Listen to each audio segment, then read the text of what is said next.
Hello, and welcome to episode 6 of the Music of Middle-earth. I'm your host, Jordan Rennells, and I am a musician and teacher. I'll be guiding you through the music of Howard Shore from Peter Jackson's adaptations of The Lord of the Rings. We spent the first 4 episodes exploring a big part of what this story is all about, that small ring.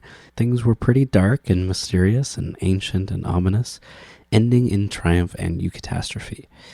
Then we took a small detour into the world of sound design last episode to explore The Watcher and have a wonderful reading from Sherston and Alan and Sean. Now it's time to switch gears completely to probably the most uplifting and warm part of our Middle-earth world, the Shire.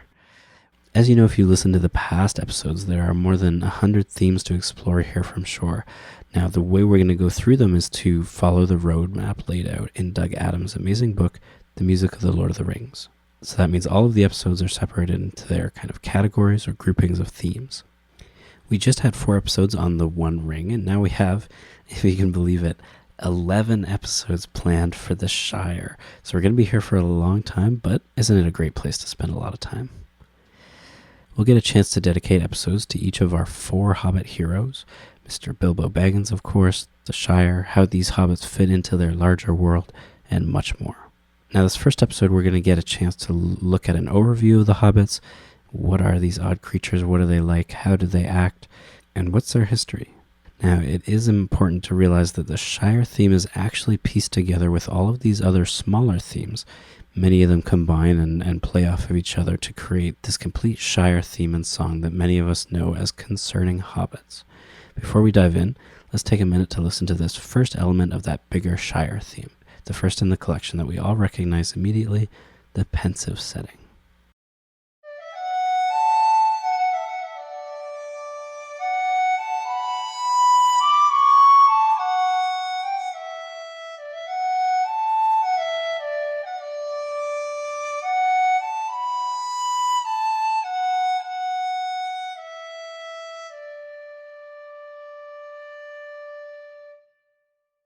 Now, we first hear hints of this theme throughout Bilbo's talk at the beginning of the extended edition. It isn't what I would call the true version of this theme until we get into that wonderful scene where Frodo says, "It's wonderful to see you, Gandalf."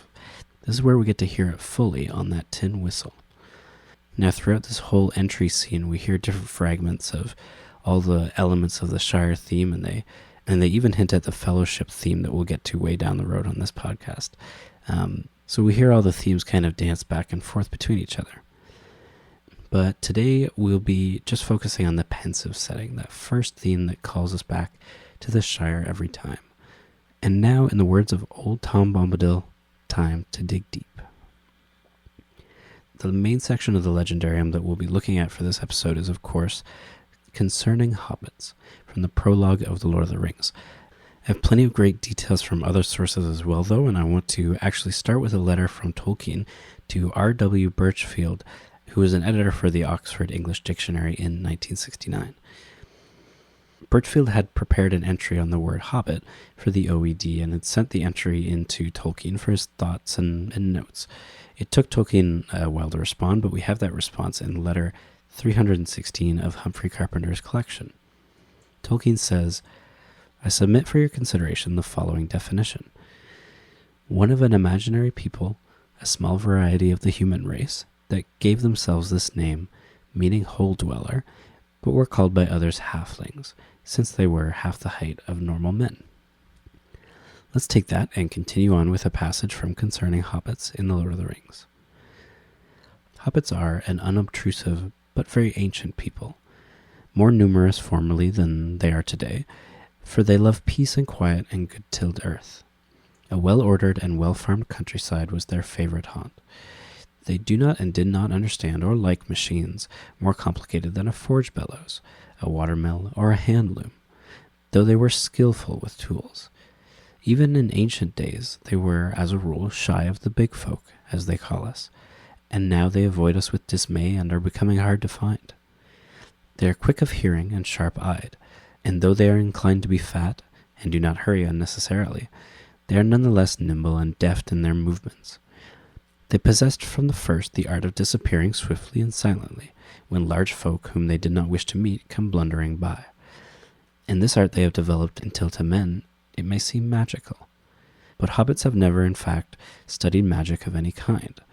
Their elusiveness is due solely to a professional skill that heredity and practice, and a close friendship with the earth, has rendered inimitable by bigger and clumsier races. For they are a little people, smaller than dwarves, less stout and stocky that is, even when they are not actually much shorter. Their height is variable, ranging between 2 and 4 feet of our measure. They seldom now reach 3 feet, but they have dwindled, they say, and in ancient days they were taller. So the hobbits are what we might call, and what Bilbo says in the movie, quaint. They are simple people. They like good food and a good countryside. They keep to themselves.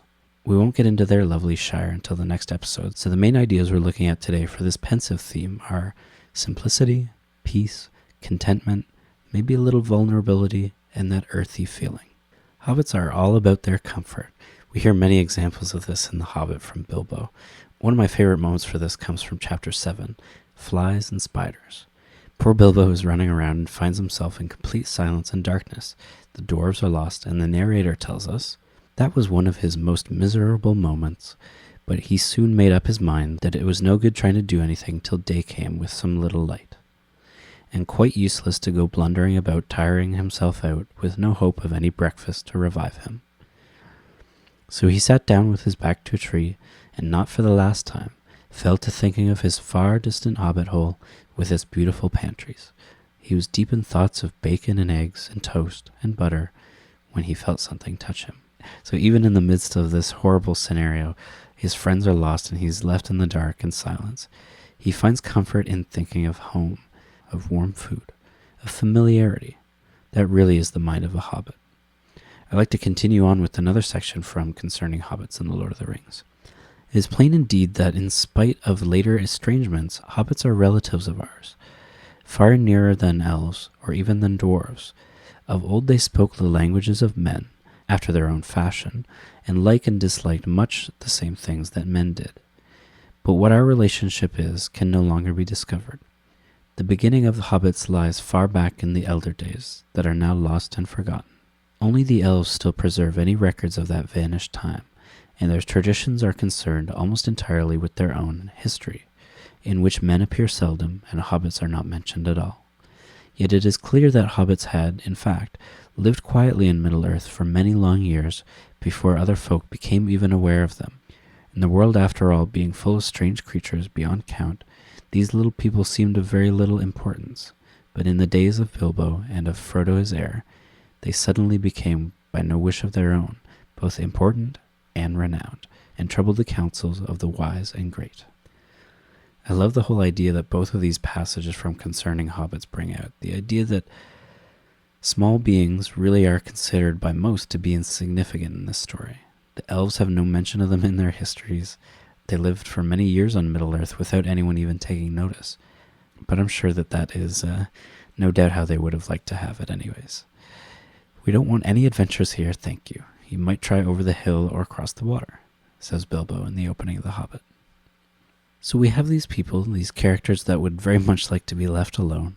We have other characters that really don't think much of them at all. They aren't heroes, they aren't warriors, but without the courage and humility and willpower of Bilbo and Frodo and the others, the evil of Sauron would not have been defeated. These first two elements of the bigger Shire theme are really meant to make sure that we know what's at stake. The first theme outlines the simplicity, peacefulness, and contentment that the hobbits have. They're perfectly fine with what they have, unlike men who always seek to further themselves and gain more, unlike elves who would lock things in stasis if they could. The hobbits go about their lives, talking about this and that, and gossiping, definitely a lot. There's a phrase that I remember reading recently from Robert Pirsig's Zen and the Art of Motorcycle Maintenance. Amazing book exploring the concept of quality and what that really means. But in this book, Pirsig writes the line, "We talk with no need to hurry." I love that quote, especially in relation to the hobbits. Talk with no need to hurry. That basically sums up their lives, which brings us to a line that Aragorn says in the Council of Elrond. If simple folk are free from care and fear, simple they will be. To really understand what's at stake as the story progresses, we need to establish a warmth and love for the hobbits. We have to see their world and hope for it to always be there. We have to see that the Shire and the Hobbits could have been taken as well. They can be subjected to the evil of the world, and that is something worth fighting for. All right, so we have an idea of what's to come with this piece of music. Let's dive into our mid-mark segment. I have a very cool sample for you all to listen to.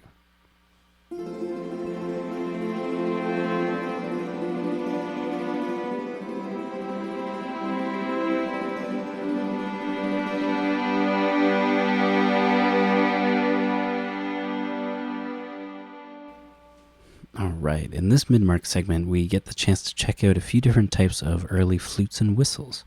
That whistle that is the heart of this Shire theme, the first time we hear it in full. The quality of that instrument really brings out a homely, earthy, melancholy sort of feeling. It works perfectly for this kind of theme. I thought it would be fun to talk about the history of this family of instruments and hear a few of our oldest examples. There are many, many different types of whistles and flutes and instruments of that kind and families of instruments, so we definitely don't have time to get into all of that, but it's fascinating to know that some form of what we call the fipple flute style instrument exists in almost all primitive cultures. The fipple is just what we see on a tin whistle or a recorder. We can identify these instruments as having that air hole at an angle on the mouthpiece, one that we don't commonly use as a finger hole. Now, one of the most incredible stories I found doing research on the history of these types of instruments was actually one about a 43,000-year-old or more Neanderthal bone flute.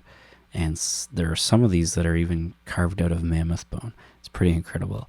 And this is where it gets even more awesome. The curator for the Slovenian National Museum had a clay replica of the flute made. And there's actually a recording of it up on YouTube. So I'm going to play a segment of that for you, played by a Slovenian musician named Ljuban Dimkaraski.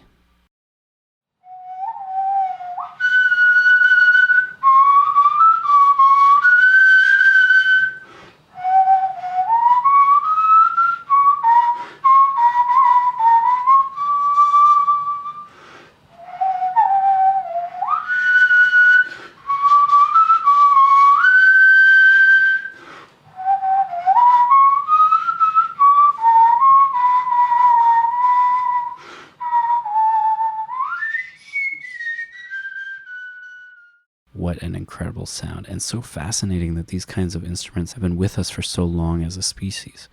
I would definitely see that as part of why it can give us that home tradition nostalgic feel when playing it in this opening scene with Frodo. Tin whistles especially are tied up very closely with that traditional folk music in a lot of different cultures, especially in Europe. So it makes sense that Shore goes to this instrument for a small kind of European type village of people. Here's a more modern tin whistle playing a traditional tune.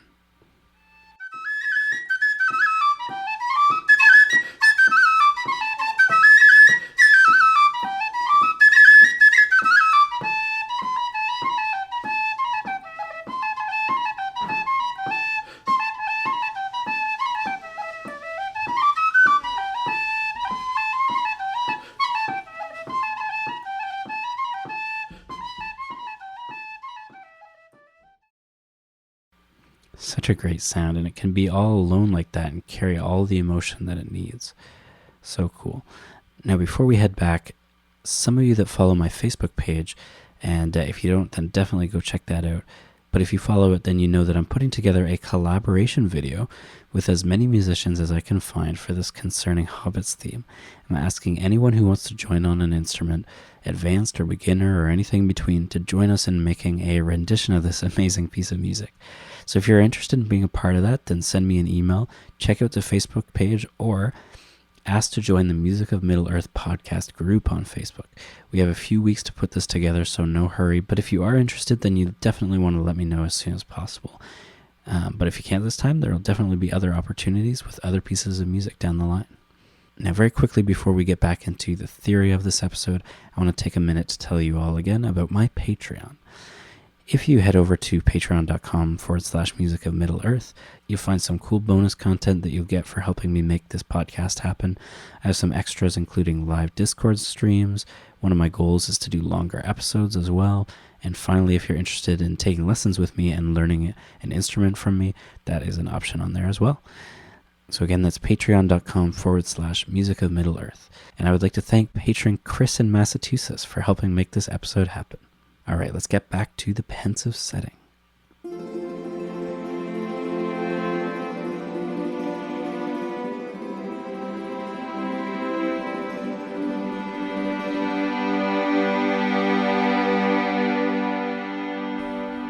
All right, this theme, as we've talked about at length now, is primarily on the whistle. Howard Shore says in Doug Adams' book, however, that if I don't use the whistle, clarinet is an elegant substitution for it.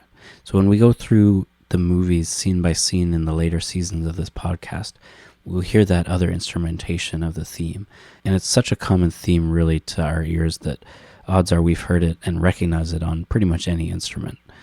Now, the first thing I'd like to point out with this theme is that the first three notes that we hear are very, very close to the same three that we hear in the seduction theme for the One Ring.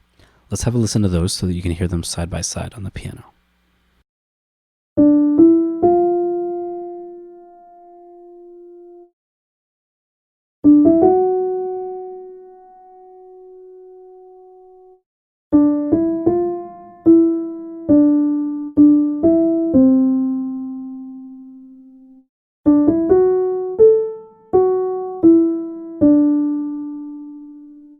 Very nice. Just a slightly different feel. This is another example of what we discussed in the Fate theme. These three notes are what we might call minor moded. They feel somber and dark and ominous, whereas the pensive setting is major moded, bringing out that warm feeling of home.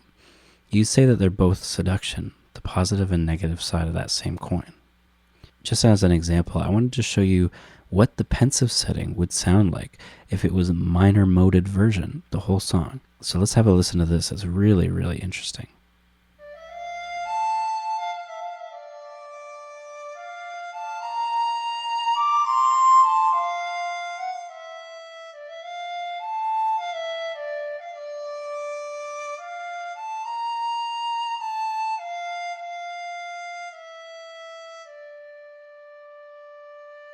Doesn't that just sound bizarre and dark and odd, and it's still kind of recognizable as that theme, but it has a whole other feel to it. And I was talking with my good friend and listener to the podcast that you've heard from before, Rebecca, about this theme and this version of it. And she kind of came to the conclusion that if there was a scouring of the Shire in the movies, this is as good of a representation of what that might have sounded like as we can get. Let's hear them both back to back this time.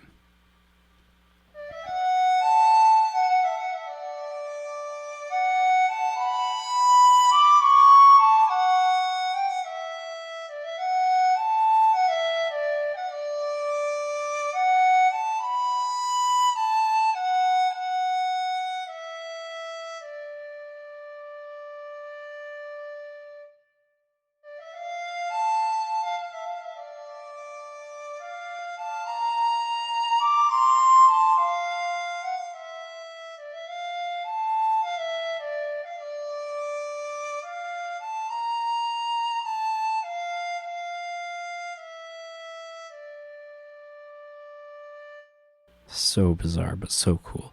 Now, the great thing about this melody as well is the ability of the composer or artist to shape it into something different. You can slow it down. When we do this, it becomes a lot more introspective, a lot more reflective, further pushing that sense of melancholy. We can also make the notes short and abrupt. We call this staccato. I'm excited to show you two different versions of the pensive setting that I have recorded here. One of them is actually going to be from Rebecca, and another one is an amazing violinist, Mark, who used to teach at the music school that I work at now. I'm going to play the original pensive setting, and then you're going to hear their two versions right after that.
Now, as we can hear with Rebecca's beautiful version, it's slower, more dynamic. There's a lot of vibrato happening on some of those notes, and these things combine together to give us an intensely kind of melancholy version of this, normally upbeat and playful tune.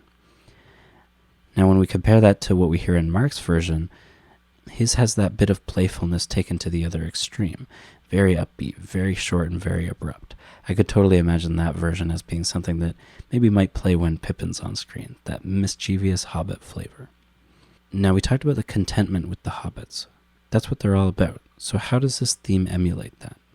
When we play through the scale, just a collection of notes, there are certain notes that give us a feeling of tension and others that give us a sense of release. Music is really about the tension and release the whole time. Maybe in different portrayals of that, but it all comes back to contrast. Loud and soft, short and long, up and down, slow and fast. These are all the things that create a piece of music. So let me play that D major scale that we're in for this theme on piano.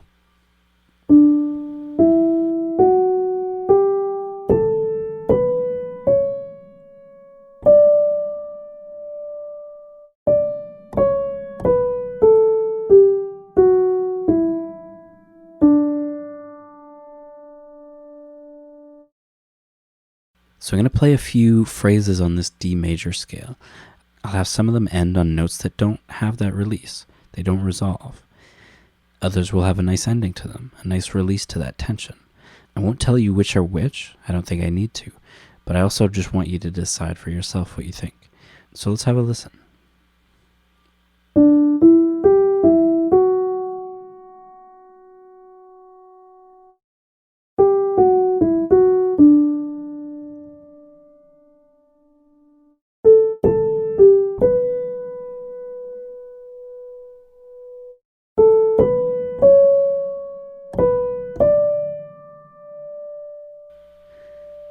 Some lead to tension. They sound like they need to have a little bit more said about them.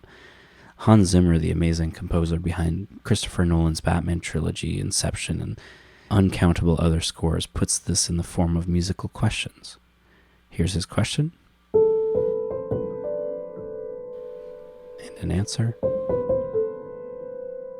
And he even includes this, as he says, dodgy question. So as we can see, all of these elements leave us wanting more or feeling content with what we've heard. This is a very powerful tool for the composer to use. Just because we can resolve something doesn't mean A, that we need to, and B, that we always should. In the case of the pensive setting, however, we hear that contentment come through. Hobbits like things to be very orderly, and as they should be. Bilbo thinks to himself in the opening of The Hobbit. "Thank you," said Bilbo with a gasp. It wasn't the correct thing to say, but "they have begun to arrive" had flustered him badly. He liked visitors, but he liked to know them before they arrived, and he preferred to ask them himself. He had a terrible thought that the cakes might run short, and then he, as the host, he knew his duty and stuck to it, however painful, he might have to go without. What an awesome passage. Bilbo literally has strangers knocking down his door, inviting themselves into the table, and his main worry is that he won't be a good host, and that he might not get a cake. So translating this into the pensive theme, we hear that 2 out of the 4 phrases end back home, back on that D note. Let's hear each one of those one after each other. This one starts on a D, and then ends on a D. Now phrase 2 starts on the 3rd note, or 3rd degree as we call it, of the scale, F sharp.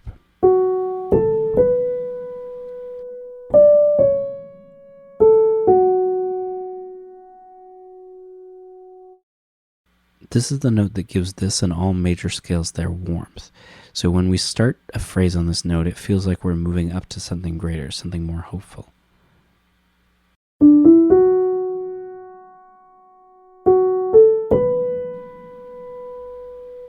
So we get this phrase 1, and then phrase 2 a little bit higher.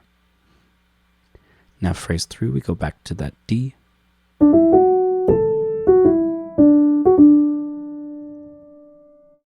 And phrase 4 starting on the 3rd again for that same feeling. And then finally that last phrase ends on D, perfectly content where it should be. Bilbo would definitely approve. The important part to notice about this theme is that it does exactly what we would like it to. Nothing leaves us unsettled. No feeling of tension. Things are as they should be, just like the Hobbits like. We also have that phrase 1 up to phrase 2 and then back down. Phrase 3 up to phrase 4 and then back down. There and back again. Simple but effective. The next thing that I want to talk about in this theme are those lovely quick decorations, I'll call them, on certain phrases. Here's an example. I'm going to play the theme without these decorations, as I call them. A lot of the playfulness and bliss and peace and maybe even the naivety of the Hobbits is taken out with it. It loses that touch. Let's have a listen.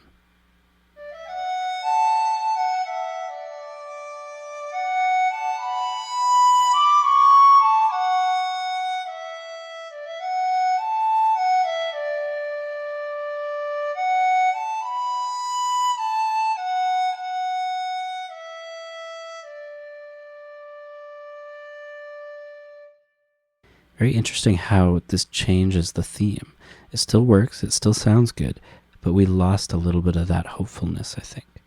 I'll play them back to back now.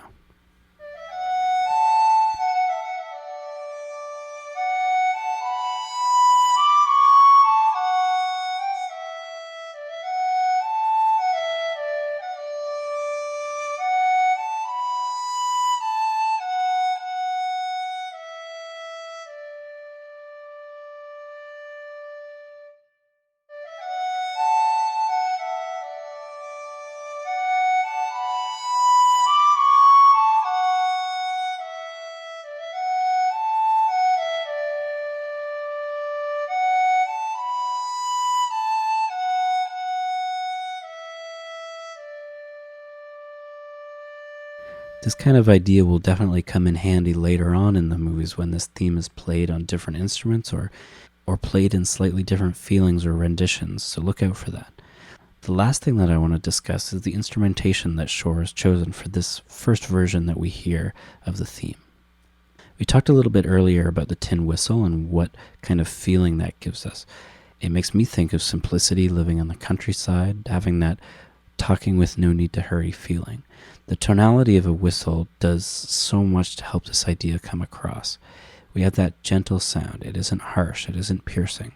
I'll play the theme on a few different instruments here so that you can hear the difference. Do you get that same sort of feeling with the other instruments playing the theme in comparison to the whistle? Let's see.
Again, I'm not really implying that they don't sound good. They all do. But I think it definitely is safe to say that they don't all have that same simple, homely feeling to them. So that just about wraps it up for this episode of the Music of Middle-earth. In this episode, we get to explore what makes a theme feel like it's resolved or not. We get to hear the amazing sound of a bone flute. And we also got to explore what makes the Hobbits tick. Now we have so much more Hobbit adventuring to do. Next episode, we'll actually be talking about the Shire itself, what makes this place so special for these Hobbits that live here. Why are our heroes fighting for this place? We explore that with the rural setting of this theme. Let's take a listen to that.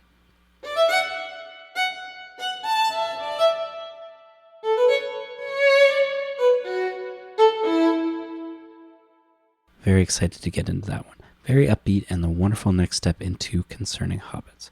All right, we're pretty much done, but if you are interested in being part of that video collaboration I'm doing for Concerning Hobbits, or if you have any questions, concerns, or ideas about the podcast, be sure to send me an email at MusicofMiddleEarthMail@gmail.com. And if you're interested in checking out the Patreon, then that's patreon.com/MusicofMiddleEarth. Thanks so much for listening. Until next time.